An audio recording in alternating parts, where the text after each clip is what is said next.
By his own admission, Chris Jones released a very good player when the Saskatchewan Roughriders head coach, GM, gave Duron Carter his walking papers Sunday. But it's unclear if Jones tried dealing Carter before cutting Saskatchewan's top receiver last season prior to the Riders' home game Sunday night versus the 7-0 Calgary Stampeders, especially with four other teams, Toronto, Hamilton, Montreal and BC, now interested in Carter following his release. Duron Carter accumulated a team-leading 1,043 yards on 73 catches in 2017, his first with the Riders. Mark Taylor, the Canadian press, that's not to suggest Jones could have commanded a first-round pick for the 6'5", 205-pound Carter.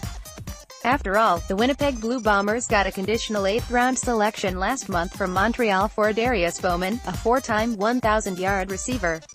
Read more. Riders' decision to cut Duron Carter had nothing to do with potential interest in Terrell Owens' article continued below. However, Carter is 6 years Bowman's junior and can play on both sides of the ball as well as return kicks. Jones wouldn't offer specific reasons for Carter's departure. Jones said he and Carter met daily during the 2017 season, and although that practice ended this year, the two still huddled periodically. Carter accumulated a team-leading 1,043 yards on 73 catches in 2017, his first with the Riders, and was tied with Norman Roosevelt with 8 receiving TDs. Carter also started at cornerback October 20, recording a 43-yard interception return TD in a 30-7 win over Calgary. Carter started 5 games on defense this season after cornerback Nick Marshall's wrist was injured. He had 5 catches for 59 yards and a TD in Saskatchewan's last game, a 26-19 loss to Edmonton on August 2, and finished with 8 receptions for 111 yards and a touchdown overall. Carter is certainly no saint. There were reports an altercation with a teammate led to his release, something Jones wouldn't address directly. In 2016, Carter was suspended for 1 game after bumping Ottawa head coach Rick Campbell during a game. He and fellow receiver Kenny Stafford were released later that season following an incident during practice with quarterback Raheem Cato. Last offseason, Carter got into legal hot water with 2 marijuana possession charges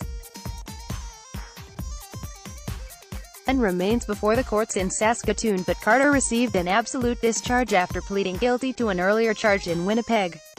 Article continued below. Still, the outspoken and gregarious Carter is popular with fans, having over 22,000 Twitter followers. Last November, before the East Division final in Toronto, Carter paid $351 to take 26 Riders supporters to a screening of the superhero film Justice League. It's been a solid return for Travis Lulay. The veteran quarterback is 2-2 since replacing Jonathan Jennings as BC's starting quarterback. 3-4 Lions, 3-4, are tied with Saskatchewan for last in the West Division, 4 points behind second-place Edmonton and Winnipeg, both 5-3. Lulay leads BC into BMO Field on Saturday afternoon versus the 2-5 Toronto Argonauts. The Lions are 1-1 versus East Division rivals, but 0-4 on the road. Toronto is 2-2 at home, but 1-5 against West clubs. Lulay, who turns 35 next month, has completed 88 of 141 passes, 62.4%, for 1,171 yards with 5 TDs and 3 interceptions in his 4 starts. That's impressive considering Lulay suffered a season-ending knee injury last year that had some wondering if his CFL career was over.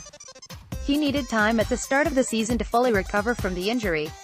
But with BC, last in the West at 1-2 and Jennings passing for just 487 yards with 2 TDs and 3 interceptions, the Lions turned to their 10-year veteran.